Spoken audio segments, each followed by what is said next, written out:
Hey, hi everyone. It's another interesting Thursday evening, and I'd like to formally welcome everybody here for today's session. We have a lot of people in the house nice and early, and we are grateful for that. I see some thumbs up. Thank you very much, and all the applause. And I know we're excited to learn about this very interesting topic, which you can see displayed on your screen. We have our Director of Black Belts here also to support us as the event continues. So my job here is very simple. I'm going to be introducing the super black belt that is going to be taking us through the session, and I'll be moderating and checking the chats for questions and things like that. I remain your humble self, Rashida Sadiq, and please permit me with a warm round of applause. You can send your virtual applause for Mary Akatch. Now, Mary is a passionate and enthusiastic educator. She's dedicated, she's reliable, and she's a community development professional. She has knowledge and skills in a wide range of diverse areas. She's intrinsically motivated. I'm sure you can tell by the time you listen to her. And she believes in continuous learning. If you see her, you see a lot of certificates on her page. And we know as Black Belts, we're all lovers of learning, lifelong learning. She believes in gender equity. She's interested in women empowerment and youth empowerment and quality education. So you can see a lot of diverse areas, and she's an ambassador for so many things. She's an advocate for so many things. She's an ambassador for Walk Through Education. She's an ambassador for My Body is My Body. She's also a 1 Million Teachers Black Belt ambassador, one of our key people in Kenya. She also serves as a virtual assistant. In case you need support in that area, you can reach out to Mary. Yes, please, let's keep the applause coming. Mary, over to you. Please tell us what you're going to be telling us about, and we look forward to learning about education for sustainable development. Over to you. Wow. I'm lacking words. I'm almost falling. You've made the presentation so wow. I'm like, okay, is it really me? Thank you so much for the wonderful presentation. And I don't take it for granted that I'm here. I'm so glad and humbled at the same time. And one thing that was not mentioned in the introductory part is that today I'm sitting here, or I'm sharing as an advocate of the Global Schools Program, which aims at championing uh, the sustainable development goals. I hope with time from time to time, you'll hear me mentioning one goal at a time, and we'll be able to learn together. Welcome to this session from my end. And today we are going to learn about, as educators, how do we promote ESD? And I don't want to continue with the ESD because I don't want to give the full meaning, because I want this session to be as interactive as possible. Being that given, I'm going to pose a question that will bring us to the main topic of today. And to all of you, I'm going to ask this question. When you hear ESD, or Education for Sustainable Development, what is the first thing that is likely to click your mind as an educator or as a profession? Maybe I can take three responses, then we get into our topic today.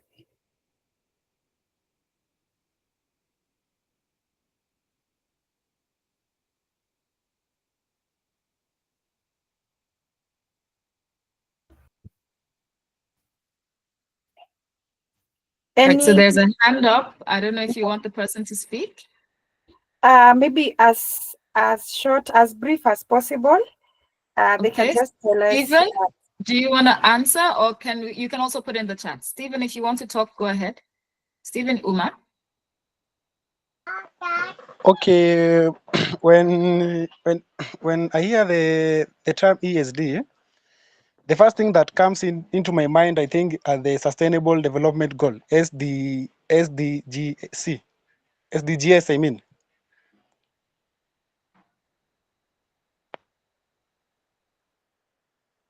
That's wonderful. Maybe we can have two more. Okay, there's something in the chat. Sunday Akin Relere says SDG 4 comes to mind when he hears education for sustainable development. That's also correct.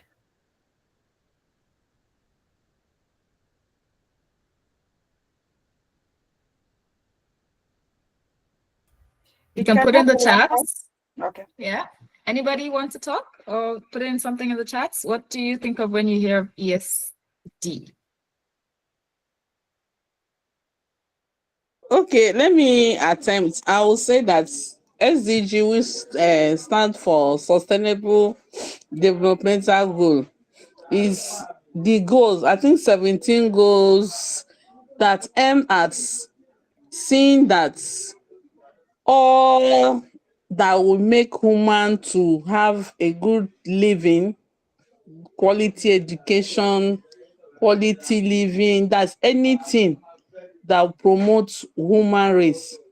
That is what SDG is trying to address or trying to look into. Wow, thank you so much for the wonderful responses. Actually, We I have can. one more in the chat. I don't know if you want to read that. Okay, sure. Okay, so Prince Patrick says ESD is a concept that aims to empower learners with the knowledge, skills, and values they need to make informed decisions. True, very true. And today I think this is a topic that is I'm so much passionate about, apart from other things that, of course, I am passionate about. Reason, I'm a community development specialist, for those who know that. And finding myself in the classroom as an educator and as a mentor in the education system now combines these two, and it becomes education for sustainable development. And as Nelson Mandela once told us, or once spoke, that education is the most superior weapon that we can use to transform our communities. So I do believe that there is a lot that education, if provided in like quality education, not just education, there is so much that quality education can do in order to empower us as community members, as learners, and also as stakeholders as a whole in making meaningful contribution to the whole development, either local or global. So today I felt like as Black Belts, we need to know how we can promote the sustainable development through education. Because we are there with the learners, we spend most of the time with our learners, we spend most of the time with some community members, and most of the times as well, we spend our time with colleagues. So if we have this information, then I do believe that we can really greatly impact the community in a very wonderful way. So all those responses are linked to the ESD, which is when you come you come across the term ESD, they simply mean education for sustainable development. And as a community development specialist, I do believe that sustainable development comes in or happens when the community can own and fully participate in the developmental project from the first phase to the very last phase. So they can only participate if they have the required skills. And that is why we are here today, so that we can help our learners to be problem solvers and not problem creators. Sustainable development will help us as educators to empower those learners to be able to take advantage of the future opportunities, as well as understand the challenges that we are facing in the world today. So that is why we have the session that we have today. So let's get to our presentation. Now, what is sustainable development? Various organizations has come up with the definition of this ESD, that is Sustainable Education for Sustainable Development. And in general terms, we can say that sustainable development, education for sustainable development means key sustainable development issues into teaching, bringing the key development issues into teaching and learning. For example, climate change, disaster risk reduction, biodiversity, poverty reduction, gender equity, and sustainable consumption. And all those are covered in the 17 SDGs, which I'll be mentioning as time goes by. Now, how about UNESCO? UNESCO defines its education for sustainable development as the type of education that allows every human being to acquire knowledge, skills, and attitude and values necessary to shape a sustainable future. And when we talk about sustainable future, we talk about meeting the ability to meet our needs currently without compromising the ability of the future generation to meet their needs. And that is why we need to empower our learners, we need to empower our fellow educators, and we also need to empower community members and even the policy makers in the education and other sectors to have this information so that as they come up with the policies that guide education system, they will be able to take, they will also be able to consider these factors. So remember, it is every human being. It has not been stated there that those who come from maybe communities that are well off, communities that have resources. It is every human being. And that is why it is important that as you and me as educator, we have the strategies, we understand the strategies in which we can empower our learners to be able to take advantage of these opportunities that lie in the future. And education for sustainable development requires participatory teaching and learning methods that motivate and empower learners to change their behavior and take action for sustainable development. Then it consequently promotes competencies like critical thinking. If we integrate education for sustainable development, as we'll be seeing in the following slides, the critical thinking skill of our learners, it is boosted. You can see how they start becoming innovative, creative, and that they also think critically. Why do we have this problem? Is there any way that this problem can be solved by me or by our collective effort? Then it also helps them to imagine the future scenarios and making decisions in a collaborative way. So that is how UNESCO defined, defined education for sustainable development. And why education for sustainable development? This is directly linked to SDG 4. SDG 4 is quality education. And quality education, there is SDG 4.7 that speaks specifically about education for sustainable development, or rather how education can be utilized as a tool to transform our communities. So I'll pause there for a moment again to have maybe any comment from people, at most two, then I proceed to another slide.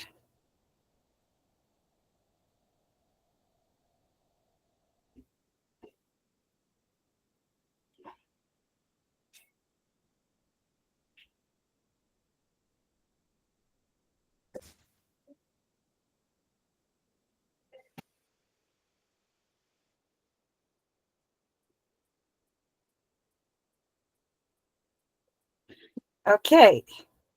Okay, somebody has a hand raised here. Macquarie? Okay, thank you. I'm Makari from Kenya, and I think what um, Mary Akatch has presented, I think it's relevant, and I think education for sustainable development, as she has put it, requires participatory engagement so that we make students to be able to think critically and then maybe be able to use their knowledge to advance their future endeavors. So I think that's what I've been able to get from her presentation. Thank you.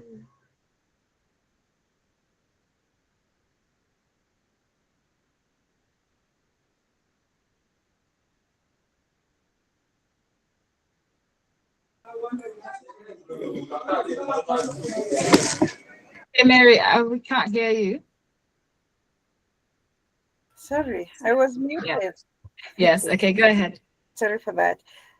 We have seen what education for sustainable really means. And now we are looking at the elements of sustainable development, of education for sustainable development. Remember, we say that education for sustainable development is supposed to transform our communities. So it is the elements of education for sustainable development. Number one is transformative learning. And when we talk about transformative learning, I think it's a way of now changing the strategies that we use as educators, changing the perception that we have about our learners, and changing the perception that we have about our own selves. For example, I like say that if we change our minds from our perception, from viewing ourselves as as teachers or educators, then while we are in class, we start looking at our learners as also leaders. We start seeing them as leaders. And you now imagine that you have a leader, you are training a leader. Again, we start looking at that, we call them time takers in Kenya, that person who really has to take time, that one learner who takes time to understand your content and your concept. Do you start by transforming that person in terms of the attitude, in terms of how you approach her, or how approachable you become to them? And then your mode of delivering also changes from just passive learning to active learning. So it becomes transformative learning from just passive information. You're just feeding them with information without really giving them time to also apply the skills or apply the knowledge that you are giving them. Sometimes we assume that our learners are just empty vessels, like empty buckets. I've come to realize that our learners could be having a lot of knowledge, but if you don't give them their time to express themselves and to show how much informed they are, they will just, it won't come out. They will just stay with them. They will just stay with that information. And after all, you'll come out of class and say, I've really taught today. I've really delivered. Then a student says, what new has really, what have we, what any, like, what can we say that the teacher taught us that we have never had? Maybe they have had it. Maybe they hear about that information every single day. But what are you going to do differently to make this student appreciate that knowledge and be able to use that knowledge to solve a problem that maybe she was not able to do it before you came in, or he was not able to do it before you came in. So that is what we mean by when we say transformative learning, values-based education. I'm happy and I appreciate the fact that in Kenya, we've come up with the CBC, the competency-based curriculum, where really learning is based on values. Which kind of values are you trying to equip our learners with. So education for sustainable development requires you as an educator to now really focus on the values that you're trying to equip your learners with. Is it respect? Is it collaboration? Is it love? Is it responsibility? So you are really supposed to focus the education on values and not just pushing the theory without considering whether you are doing any meaningful thing to the learners or not. Then we need to encourage our learners, or we need to encourage ourselves as well, to embrace lifelong learning. When you talk about lifelong learning, I do say learning never stops. In fact, I say it in class, in any other meeting that I find myself in, because we are all learners.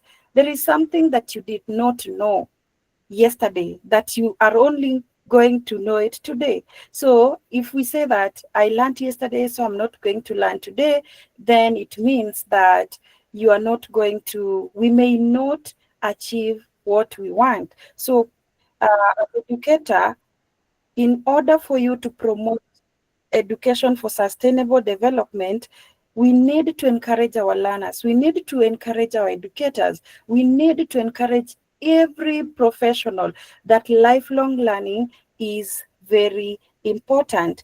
And how do you encourage your learners to embrace lifelong learning, the aspect of lifelong learning? Maybe you don't spoon feed them. You don't give them everything, then you're like, okay, I've given you everything, so you just go and copy the notes. Can you engage them in research activities? Can you maybe say, today, this part, I'm going to cover from introduction to a bit of the content that we will cover tomorrow. So can you go and maybe research? You can use the books, you can use all the resources that you will be able to access.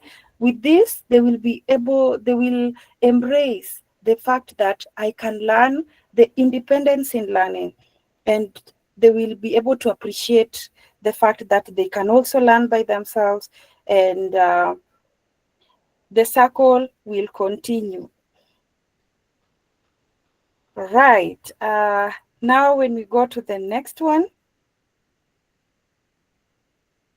Okay.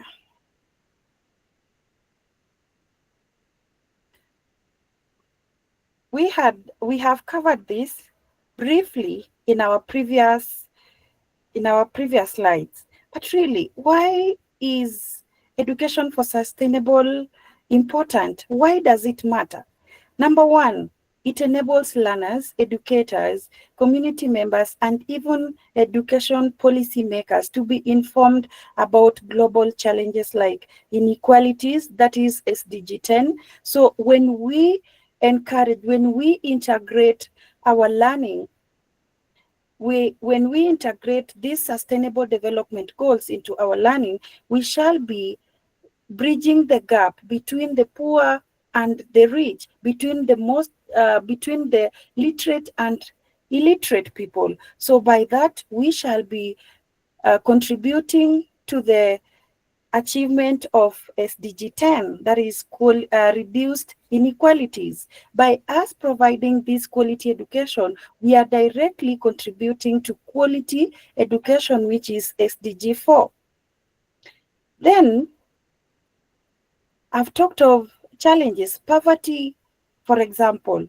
When you empower your learners with the right skills, with the right knowledge to take advantage of the future opportunities and understand how the challenges are there and how to approach them, you will be enabling them to reduce poverty. And reduction of poverty is SDG 1, that is no poverty.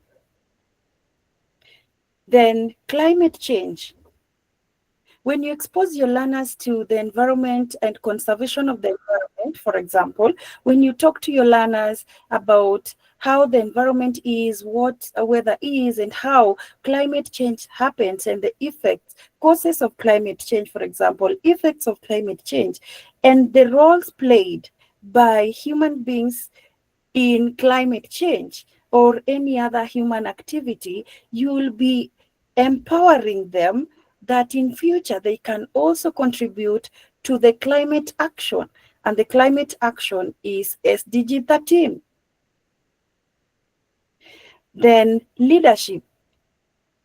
Leadership is most of the times we perceive leadership as just a position without understanding that leadership is beyond what we think it is. Leadership is about taking care of the people you are in charge of.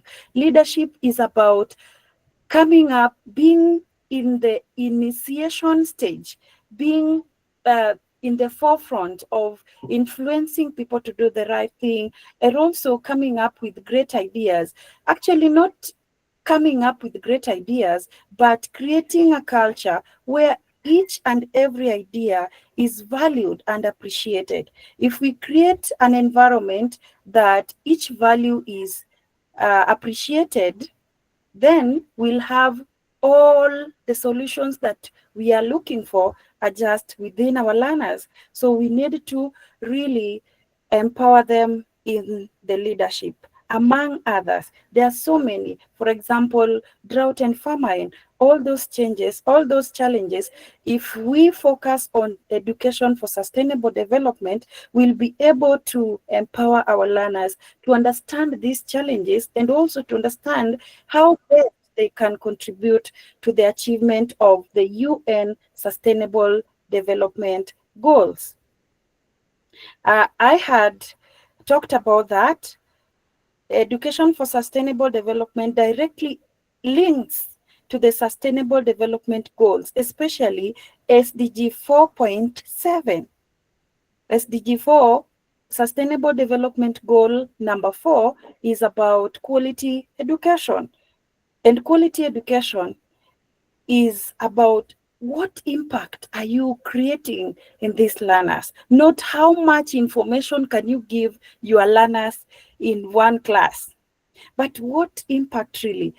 What will this child or what will this learner say about you when they leave or when they graduate from one level to another?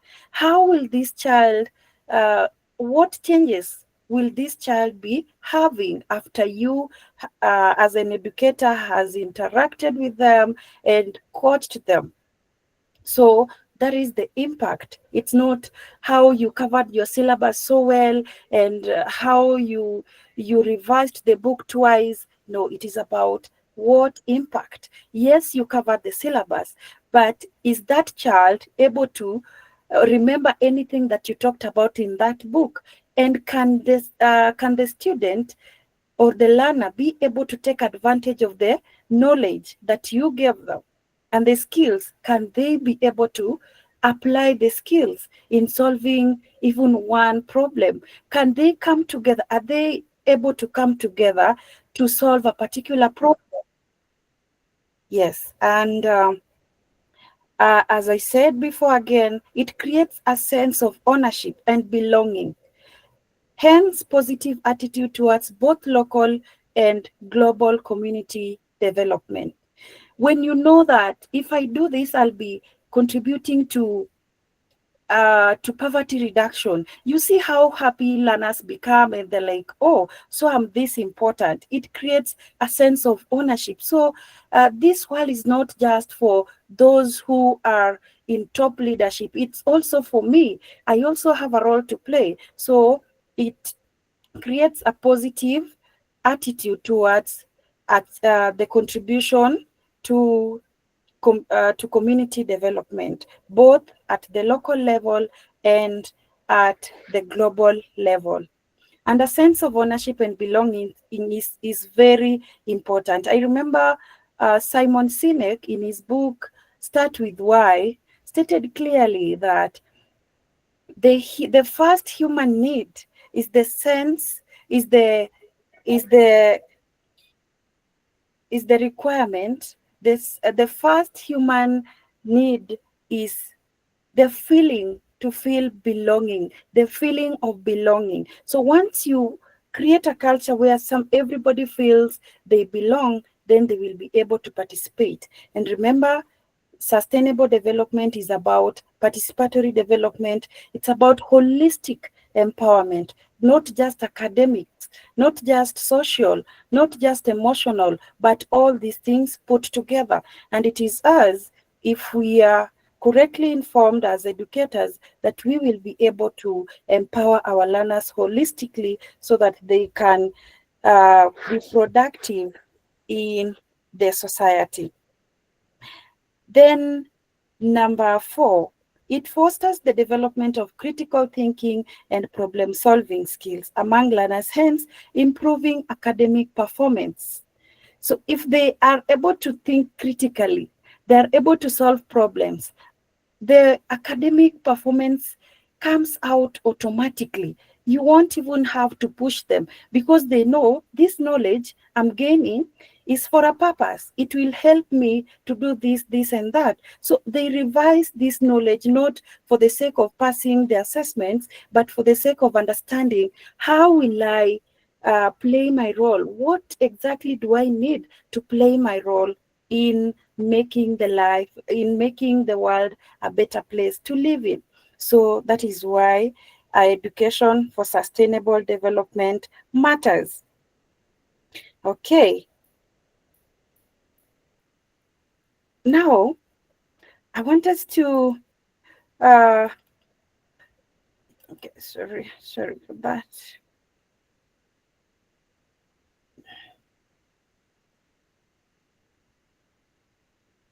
Kindly confirm if you can still hear me and see my slides, because the machine is...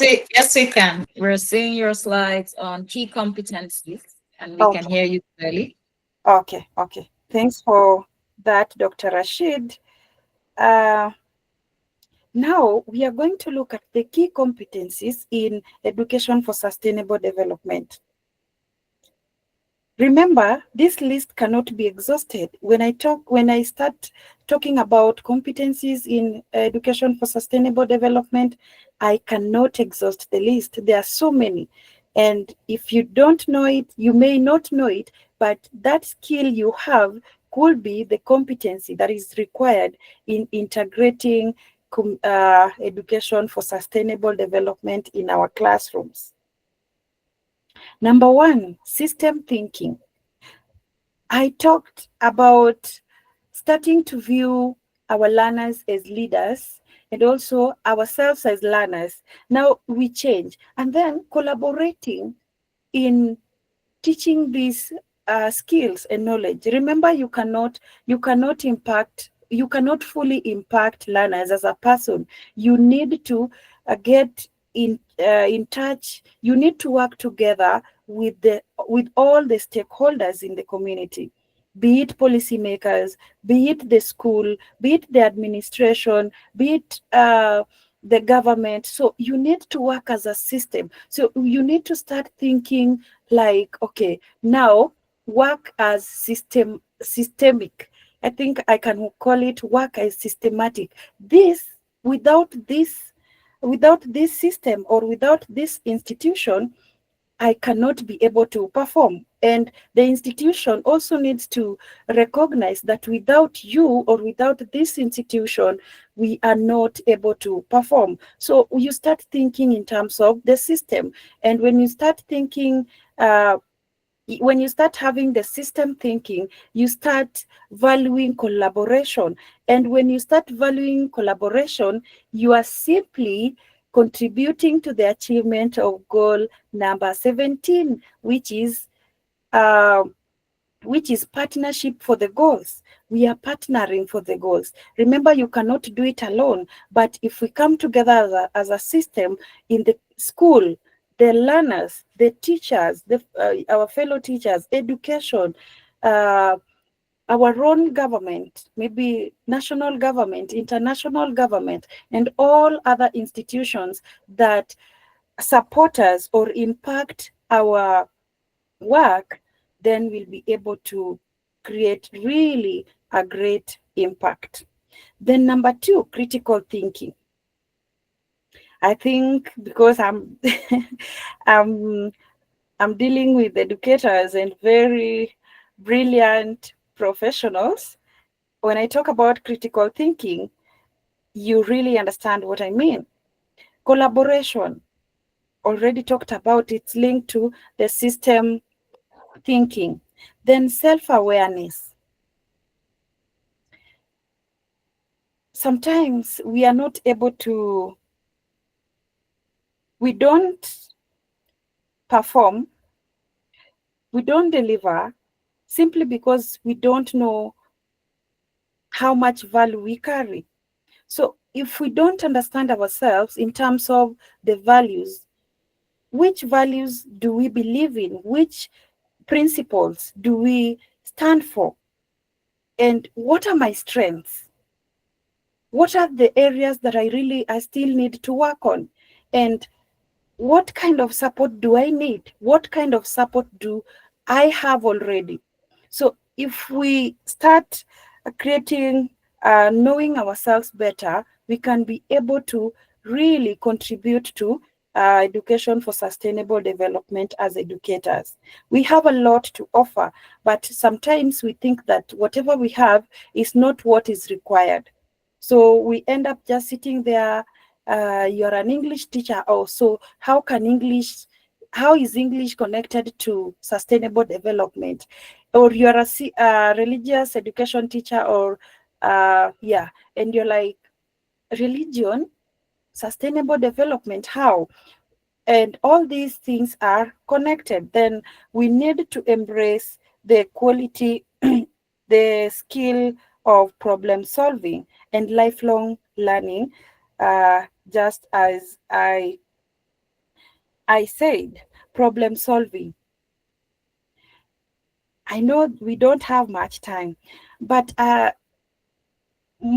personally, I have learned, or the interest of covering so many things, or doing so many things at a time, do come after maybe facing a certain challenge. And I'm like, okay, now let me be the last person to face this challenge. Yeah. So I find myself learning every day to solve a problem, learning every day to impact someone, to solve a problem. So if we start thinking along towards problem solving, then really we are on the right track. We will be on the right track. Okay, again, allow me to pause there because we are almost coming to an end. For any question, any clarity, or any comment as we proceed. Wow, thank you so much. It's hot here, and I believe we're all enjoying it. I see a hand. Vivian Madumelu, do you have something to say?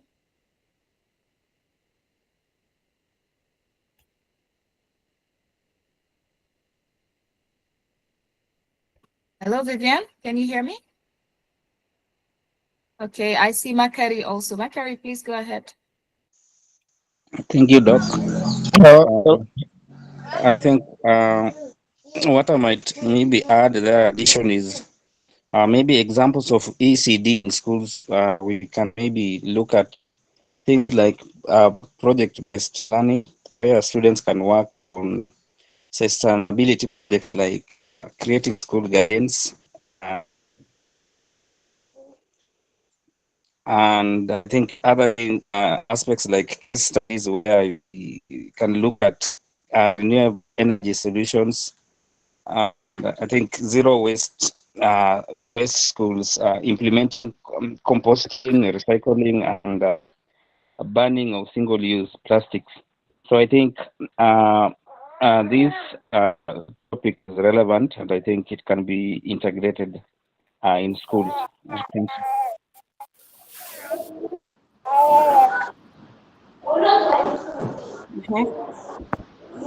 Can I respond to that? Thank you so much for the great insight and great addition. And I was to cover that in our next slide. And come on, I said you're very brilliant. You're very brilliant here. And this poses a challenge to me. And I know this has also created, has become like a hindrance for many people not to present here because they think, oh, what I have is not enough. So I'm going to meet Dr. Rashid, Mam Fatuma, Ambassador Patrick, and they're like, no, hey, I cannot face them. But let me tell you, if we share, we learn together. And anytime we share, I learn more. Anytime I share, I learn more than I share. Anytime I teach, I actually learn more. So I know that is not the agenda, the agenda of today, but I'm just saying that to encourage each and every person that this is our platform. We all have something actually to share. So let's not be discouraged by how much we think we know. That is what is required here for us to grow. Okay. Any reaction before I continue?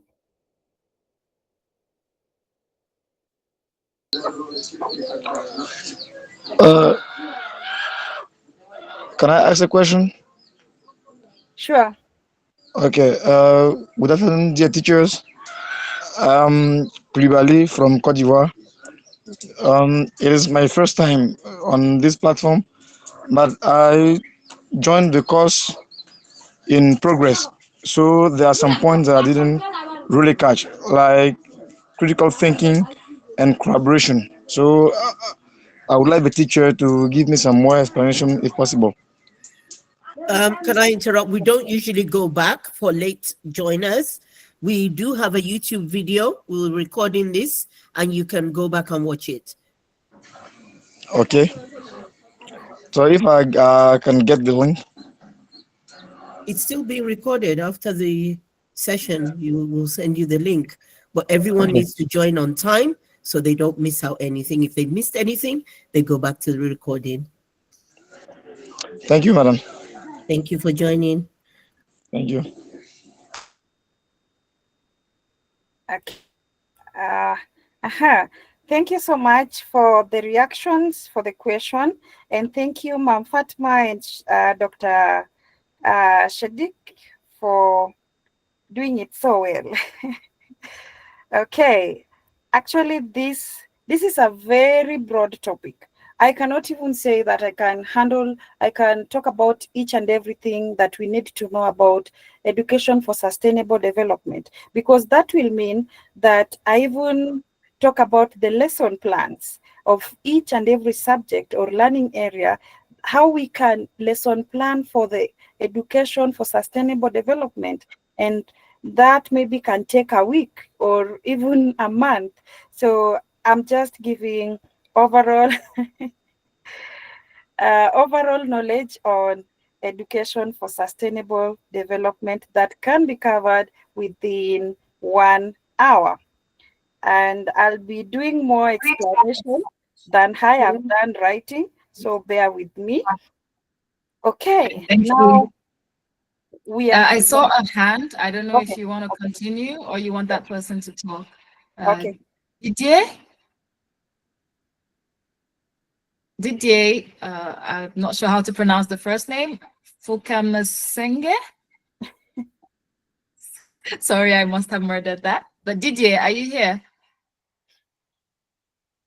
Okay, Mary, maybe you should go ahead. He or she might talk later. Okay, thank you, Dr. Rashid. Now, this is the elephant in the room. Education for sustainable development in the classroom. How do we integrate education for sustainable development in our classroom, in our daily lessons? Of course, in Kenya, we have 40 minutes per lesson. And maybe you're wondering, how can I do this? Within 40 minutes, I need to deliver my lesson. So if Mary talks about ESD, integrating ESD, then I'm sorry, that one is not my cup of tea. So number one, practical approaches. How do we ensure that ESD is in our classroom? We enter the classroom. One is about pedagogical strategies. Which pedagogies or which methods do you use while in class? Okay. Thank you, Mira. She's saying 40 minutes for primary, 35 minutes for junior school. Okay, all right. Now, the strategies that we use actually, without our knowledge, will integrate these ESD in our classroom. When I talk about pedagogies, let me talk about gender responsive teaching that we have learned in the 1 Million Teachers. How do you take care of the girls? How do you take care of the boys? Equitably or equally, both equally and equitably. If there is that girl who needs your support more than the boy, can you focus on the boy? Can you focus on the girl that needs more of your attention? Imagine simply by doing that, simply by giving opportunities, equal opportunities to both boys and girls, and also focusing more or giving more opportunities or more of your time to those who need to be uplifted, then you are integrating SDG 5, that is gender equality. Then we also need to talk about inquiry-based learning, where one of our colleagues was talking about. There are so many. You can talk about inquiry-based learning. Do you ask open-ended question, or your questions are just yes or no? Do you know this? Yes, no.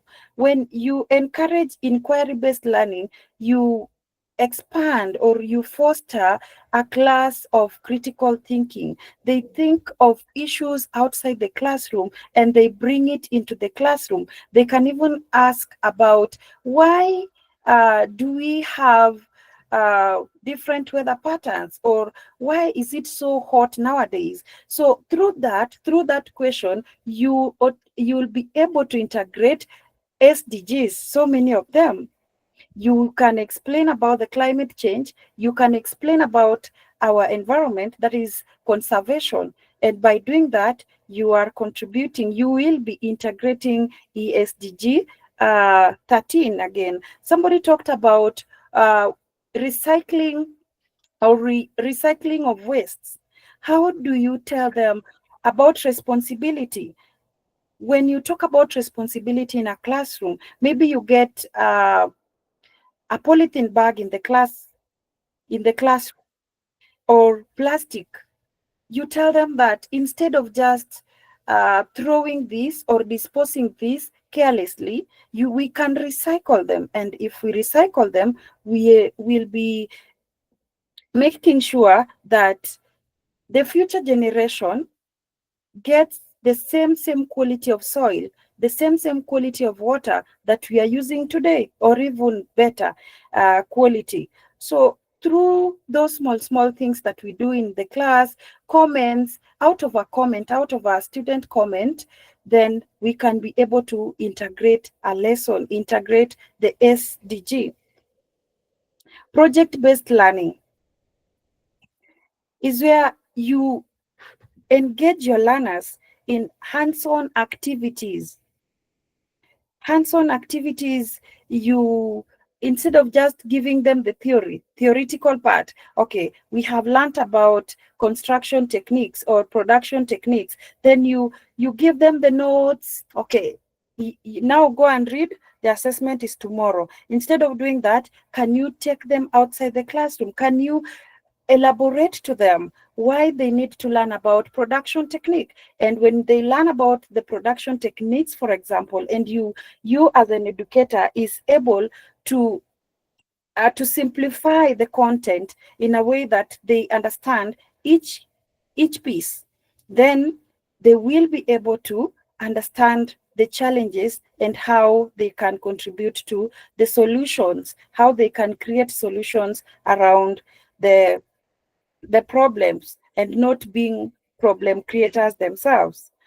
Then number two, not number two, but number four is pace-based learning.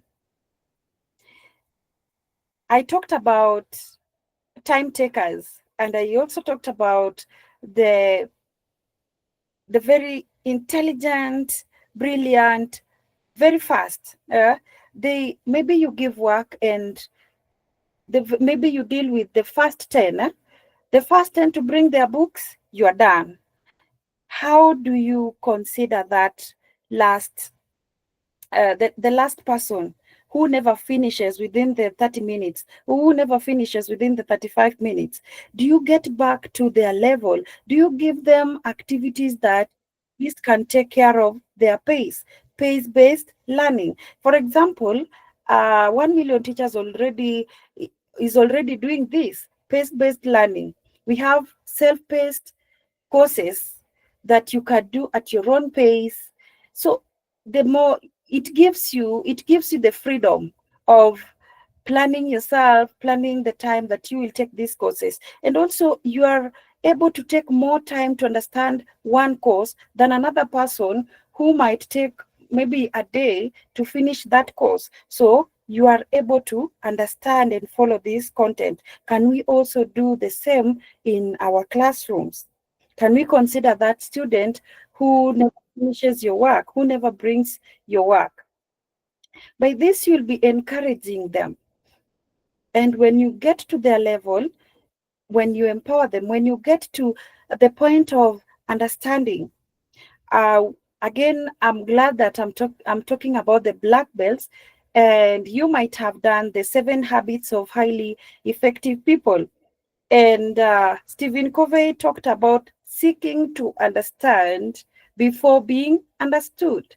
So can you lower your level to that child who you think maybe is lazy or does not just want to finish your work? Remember, sustainable development is about enabling each human being, every human being, to be able to participate in community development. So even that time taker is a human being.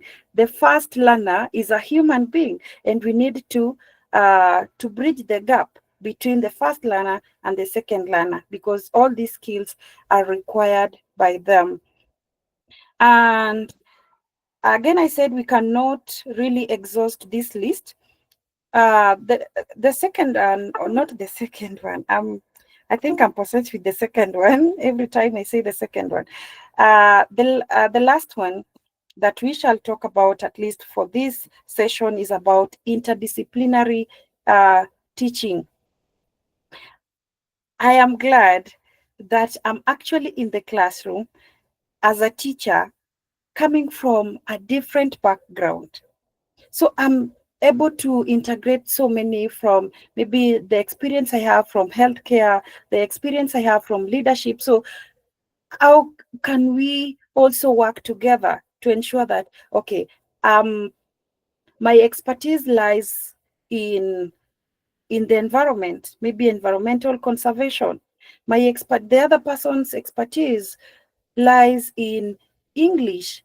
I know when I talk about English and public speaking, maybe Dr. Rashid is just listening to me and correcting me, but she cannot say it publicly. So can we encourage the issue of interdisciplinary speaking, not teaching, whereby if you don't understand a concept, can you bring another person to explain more on that topic, so that we can be able to empower our learners to holistically. And we'll also be learning in the process as professionals and also as community members who are supposed to take care of the to take part in the education for sustainable development. Then number 2, remember this list is not exhausted. And when I feel like having another session about this so that I can now take us through the lesson planning for each and every topic or each and every subject. For example, English, how do you integrate ESD when you are an English teacher? For example, let me just give you a brief example, a brief summary, because I may or may not be able to get another chance to talk about the lesson planning or lesson delivery that ensures that ESD is integrated in the classroom. I teach agriculture, and in agriculture, there are several topics that we talk about. The first one being environmental conservation. So that is how I take advantage of the topic. Okay, it's about environmental conservation or conserving our environment. I deliver the concept, then I tell them that these skills leads to, if you do this, let us recycle waste or use locally available materials, like maybe instead of throwing those plastic jerry cans, can we use them for kitchen gardening or backyard gardening innovation? Instead of waiting to have a big piece of land, can we embrace the fact of the aspect of kitchen gardening innovative techniques? So by that, you explain to them that if you establish a kitchen gardening technique or a backyard gardening technique, you will be ensuring that there is no hunger. And by doing that, you'll be directly contributing to SDG 2, which is zero hunger. And when you sell the surplus, you are reducing poverty, which is SDG 1. Then when you make sure, when you have all the fruits, all the vegetables that you need for healthy living, remember you'll be contributing to SDG 3, which is good health and well-being. And then if I go to an extent of telling them that if you can get this concept properly, you can even go to the community and educate them about environmental conservation. And by that, they will also be contributing to climate action. So you see, one subject has enabled me to integrate so many SDGs. In theory, for example, in theory, the same. I'll do the same in topics with how we misuse and how we use and misuse natural resources. And again, creation, I can be able to use the topics that are already in the book to explain the aspect of education for sustainable development. English, how do I do that? Because I'm also a teacher of English. So how I do that, I expose my learners to a lot of debating, a lot of expressing themselves, a lot of public speaking. And we talk about the real issues affecting the communities, the real issues that we can see within our environment and also outside our country. You talk to them about responsible consumption and production, and that is SDG 12. You talk to them about peace, institutions, and peace, SDG 16, which talks about peace. And then you also talk about life on land, life below water. All those, you can utilize that subject that you're teaching. Mathematics, I integrate financial literacy in my mathematics class. And by doing that, I know so well that I'm teaching them about poverty reduction. How can they use whatever they have? How can they save from whatever they have? So you see, it's not like magic. It's the things that we do.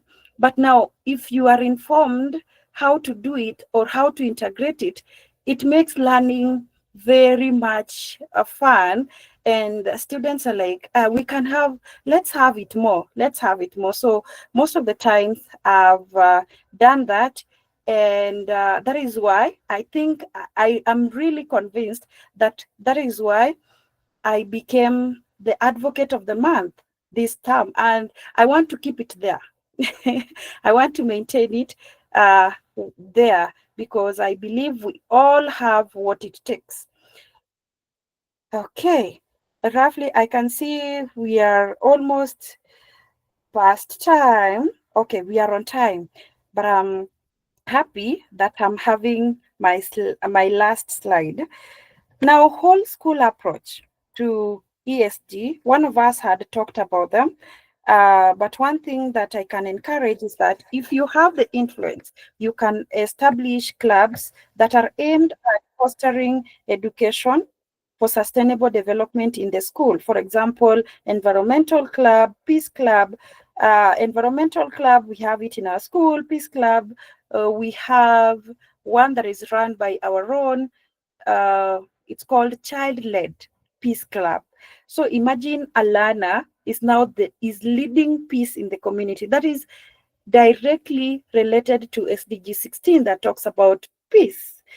And then we have ICT. ICT is directly related to SDG 9, which is infrastructure, innovation, industry, innovation, and infrastructure.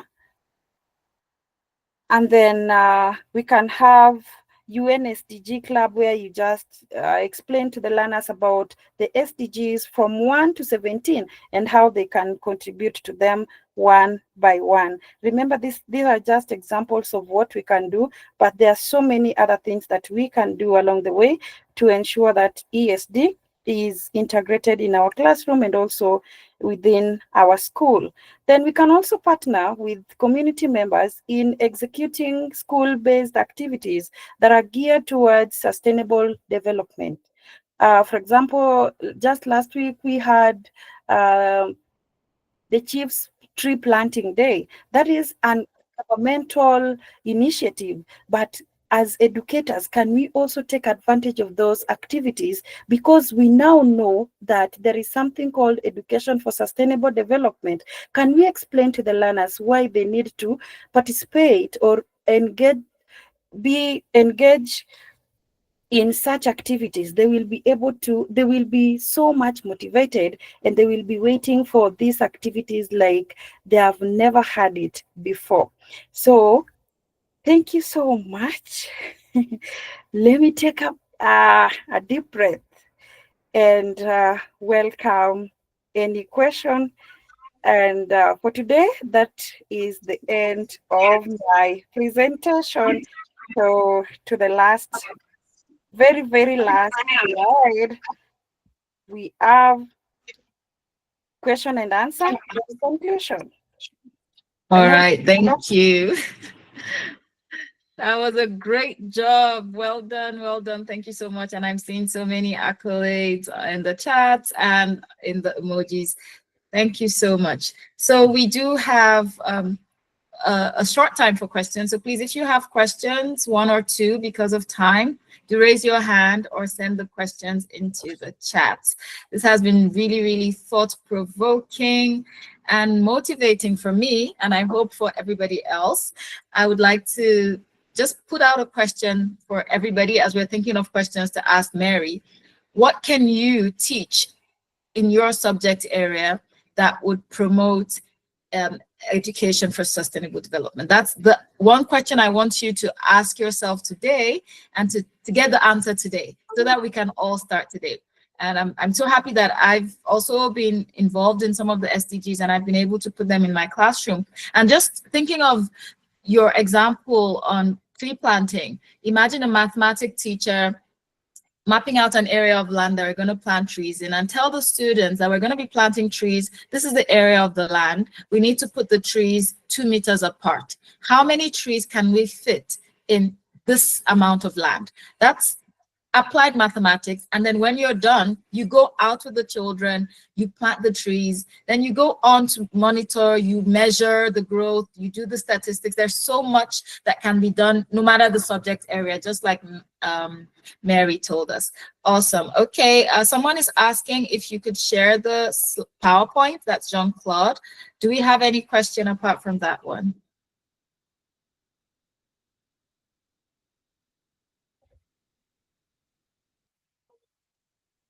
Any questions? If there are no questions, I would hand back to Mary for closing remarks, and then to Ms. Fatima for any announcements. Any questions, please? You have 2-3 minutes if you still have questions, or if you have comments. Okay, I have comments. Go ahead, please. So I want to thank Mary for really enlightening us the more on the role of SDG and how we can achieve it or promote it in our classroom. The whole idea is just to empower students, and we, even the teachers, to be problem solvers, to ensure that to anything that we'll do for ourselves to help us to alleviate from poverty. So I want to thank Mary so much for this insight. It's what we know, is what we've been doing, but the more you are reminded, the more you try to also put it into practice. So thank you so much. You, Mary, your closing remarks, please. Okay. I may not have much to say. Just to thank you all from 1 million teachers for the opportunity to share, to connect, share, and learn, relearn, and unlearn from colleagues from around the world. Thanks to Dr. Mam Fatma for always for the support, for the great support that she's always ready to give to us as black belts, to ensure that we are growing, not just in one aspect, but anytime you reach to Imam Fatima with any inquiry about a presentation, she's always ready to help, and I don't take that for granted.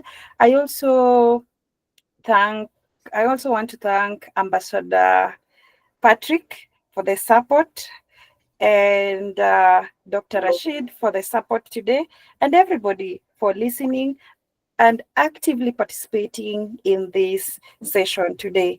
I don't take it for granted. Once again, thanks so much, and do know that I really appreciate your presence. I really appreciate your participation, and until another time we can meet, maybe we can talk about the lesson planning on ESD, so that each and every lesson that you're having, you can always know how to integrate this education for sustainable development. Up to there, I wish to hand over this mic to our moderator for today, Dr. Rashid. Thank you. Thank you very much once again. I'm sure we've all gained a lot. All right, so we're about to wind up now. Ms. Fatima, do we have any announcements? Yes. Thank you. Thank you for giving me a doctorate. I haven't done a PhD like Dr. Rashida for calling me Dr. Fatima. But anyway, thank you so much. It's been very interesting, very informative.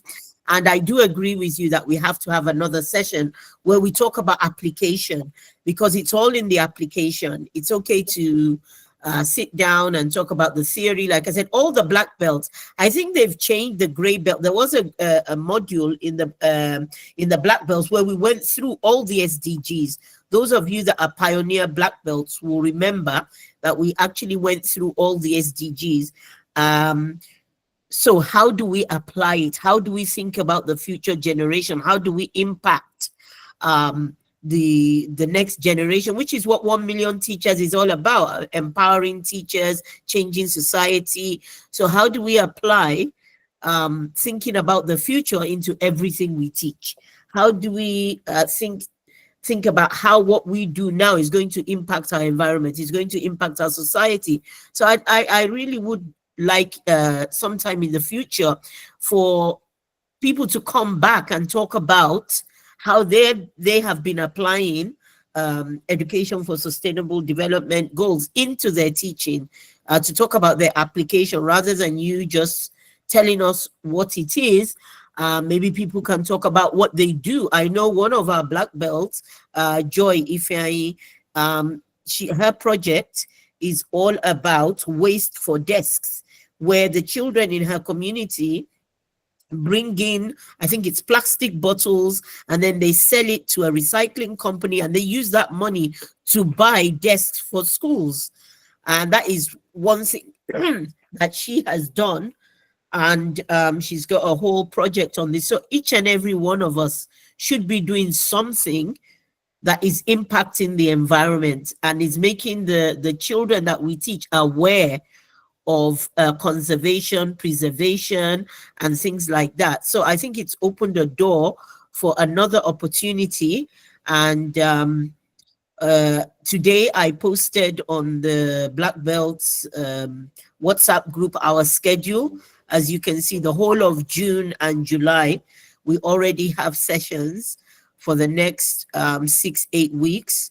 But maybe sometime in August or September, we can invite you back, and we tell people to prepare something that they're going to present, and we can all discuss it like we're doing now. So thank you for a very, very interesting topic. Announcements. Everybody knows what's happening on Monday. This time on Monday, we all know what's happening on Monday. Can somebody tell me? HP Math HP Math inauguration. 6 is launching. Inauguration. Yeah, HP Math 6 is launching. So we hope to see all of you. If you're going to be a new mentee, a mentor again, we like to see you. We've listened to all your advice, and lots of things are being changed. So we can't wait to meet you and the HP team Monday evening, when we're going to be launching HP Math 6. Thank you for joining us. Hope to see you all on Monday. Have a nice evening. Thank you. Thank you, Mary. Thank you so much. And everybody, bye. Bye. Thank you. Bye. Thank you.